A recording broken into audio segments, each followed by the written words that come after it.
Gonna shoot my Ruger MPR 556. This is 62 grain green tip. That's all I shoot.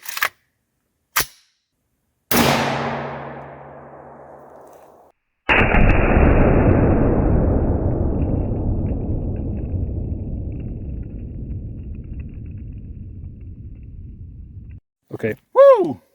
It did go through, I think. Let's check it out. Well, that's